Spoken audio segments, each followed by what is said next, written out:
Hey, this is John Carlos, and I'm here with a look at the Hasbro Marvel Legends action figure of Mockingbird.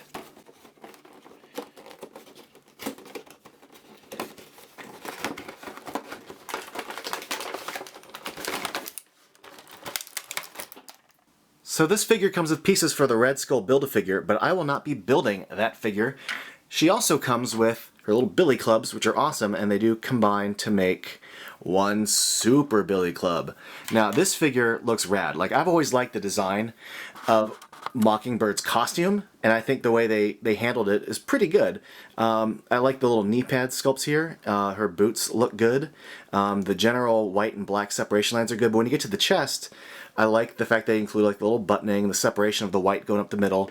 Looks really good. Her arms are pretty basic with this little kind of gray and black separation there. It's really hard to see, but it is like a dark gray. But her little cuff gauntlet things look good. I like the little lines going through them, and the gray paint is well done. I like her belt. I like the wrinkling of her fabric. I'm not huge on the separation between this little joint there. But a lot of the figures I saw in store had really huge gaps in that joint, so this is one of the better ones I saw. Also, this figure, the one that I have, her leg is warped. It curves outward. I can see it here, just that knee joint curves outward, but I'll just take a blow dryer to it, try to straighten it out, and then cool it off.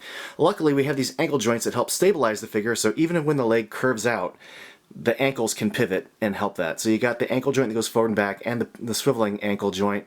You got a double knee joint. There's a mid-thigh cut. The legs hinge outward and forward.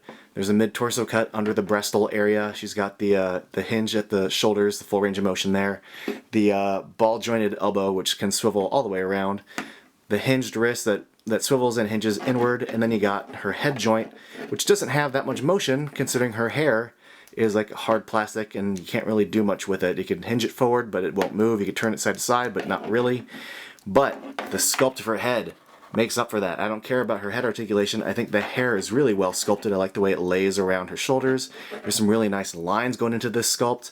While I appreciate the detail within the hair, I gotta say the overall sculpt of this figure isn't mind-blowing, but it is solid. Like, you do get the general idea of what her costume is, but I think they did a really good job with like the paint on her face.